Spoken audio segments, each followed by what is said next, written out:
देखिए, जब आप एक एसबीआई का क्रेडिट कार्ड अप्लाई करते हो, बार बार आपको इस तरीके का ईमेल आ चुका है, तो मैं इसका सोल्यूशन बताता हूँ। तो यूजुअली होता कैसा है कि ये एसबीआई का ना खुद का एक पैरामीटर है, उस पैरामीटर को मैं आपको एक्सप्लेन करता हूँ। तो अगर आपका ना क्रेडिट स्कोर यानी कि सिविल स्कोर 765 के नीचे है, तो आपको ये लोग कभी नहीं देने वाले जब तक आप बढ़ा ना पाओ। बढ़ाने के काफ़ी सारे तरीके, बट अभी इस वीडियो पर रहता है कि आपको इस तरीके का प्रॉब्लम आ रहा है, और जब भी आप अप्लाई कर रहे हो क्रेडिट कार्ड के लिए, वो भी खासकर एसबीआई का कोई भी कार्ड हो, और आपको बार बार यही आ रहा है, तो इसका एक सबसे पहला जो मुख्य रूल जो होता है, तो वो होता है आपका सिविल स्कोर 765 के नीचे है, ठीक है। पर अब काफ़ी लोग का क्वेश्चन है कि नहीं भैया, मेरा तो 800 है भाई, मेरा तो 835 है, 860 है, मेरा 900 है, तो भी मुझे नहीं दे रहे। तो इसके पीछे के रीजन सब समझते हैं अब अगर आपका क्रेडिट स्कोर काफ़ी अच्छा है, इट डजेंट मीन, इसका मतलब ये नहीं है कि आपका क्रेडिट प्रोफाइल काफ़ी अच्छा है। देखिए समझाता हूँ, सिविल स्कोर क्या है, काफ़ी सारी चीज़ों को देख के बनाया जाता है। फॉर एग्जाम्पल के तौर से आपका इनकम कितना है, आपका क्रेडिट हिस्ट्री कितना है, आपका डीबीडी वैल्यू क्या है, मैं एक्सप्लेन करता हूँ आपको। तो देखिए, आपका क्रेडिट स्कोर 760 के ऊपर है, समझ लेते हैं। तो अब आपको क्या करना है, आपका ना यहाँ पर एक प्रॉब्लम है, सबसे बड़ा जो प्रॉब्लम है वो है क्रेडिट हिस्ट्री।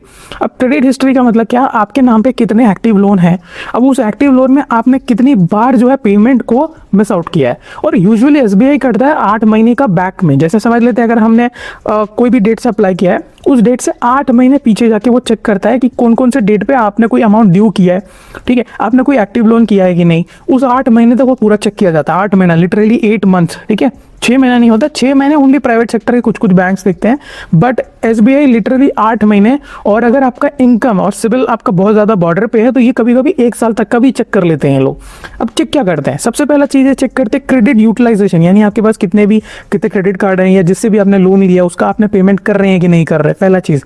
अब आपका ना डीबीडी वैल्यू निकलता है, डीबीडी वैल्यू मैं समझा देता हूं आपको। समझ लेते हैं किसी दिन आपका ना 5 तारीख को ईएमआई कटने वाला था, या क्रेडिट कार्ड का पेमेंट आपका लास्ट डेट है वो पेमेंट का, और आप उसे मिस आउट कर देते हो, 5-6 दिन के बाद भरते हो। तो जो 5 दिन है उसे एक डीपीडी वैल्यू में काउंट किया जाता है, जैसे 1 से 30 का लिखा जाता है। अब एक डीपीडी वैल्यू बस 1 से 30 भी आता है ना, तो भी एक रिस्क कैटेगरी में आ जाता है, ट्रस्ट मी, और ये एक ही बार है। तो डीपीडी वैल्यू अगर आप पे आ गया, समझ लेते आप किसी कारणवश आपने मिस आउट कर दिया, तो कम से कम 9 से 10 महीने का गैप होना चाहिए एसबीआई क्रेडिट कार्ड की अप्लाई करने के लिए।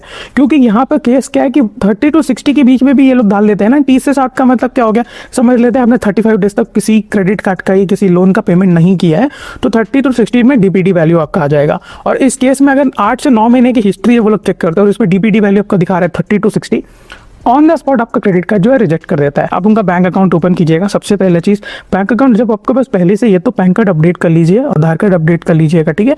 और हो सके तो यानो के एसबीआई के ऑफिशियल ऐप के थ्रू ही क्रेडिट कार्ड अप्लाई करना है, या एजेंट के थ्रू जो ब्रांचेस में आपको मिलते हैं। अब जो रोड साइड मिलते हैं ये लोग क्या करते हैं, आपको वहाँ पे मेंशन नहीं करते कि आपके पास एक एसबीआई का अकाउंट है, याद रखना ये पहला चीज़। या तो दूसरा चीज़ कैसा कर सकते हो, मैं आपको सिंपल तरीका बता देता हूँ। आप ना थोड़े छोटे चीज़ करके ठीक कर सकते हो। फॉर एग्जाम्पल 9 से 10 महीने कोई चीज़ है जिनकी पेमेंट आपको लगता है कि आपको देना, टाइम से टाइम भर दीजिएगा। और अगर आपके ऊपर कोई राइट ऑफ है या सेटलमेंट है, राइट ऑफ का मतलब समझ लेते हैं बैंक कॉम्प्रोमाइज किया है आपका पैसा भरने के लिए। समझ लेते हैं मैंने 2 लाख का लोन लिया है और किसी कारणवश हम नहीं भर पाए, तो आप क्या करते हो, बैंक के साथ अप्रोच करते हो, फिर बैंक और आप ना बाद में कॉम्प्रोमाइज करते हैं और सोचते हो चलो ठीक है 1,50,000 में हम इस चीज़ को सेटल कर देंगे, इसे राइट ऑफ करते हैं। तो ये भी आपके सिविल स्कोर में दिखाई नहीं देना चाहिए, और ये सारी चीज़ें दिखाई देते हैं, और ये सब दिखाई देते हैं, इसकी वजह से एसबीआई को क्रेडिट कार्ड नहीं देता है। ये कैटेगरी हो गया। अब आता है सेकंड कैटेगरी, वो है आपके प्रोफाइल। अब प्रोफाइल में जैसे आपका ना जो अगर पैन कार्ड है या आधार कार्ड है, इनसे ना नाम अगर आपका अलग अलग है, समझ लेते हैं किसी में सरनेम नहीं है या पैन कार्ड, तो सबसे हमेशा याद रखना है, अब जब भी एप्लीकेशन भर रहे हो तो पैन कार्ड और एप्लीकेशन का नाम मैच होना चाहिए, और एड्रेस आपके आधार कार्ड से मैच होना चाहिए। इधर तक रखते हैं, कोई भी डाउट आता है भेजिएगा कमेंट सेक्शन में, पूछ सकते हैं। मिलते हैं नेक्स्ट एपिसोड में, तब तक के लिए बाय बाय।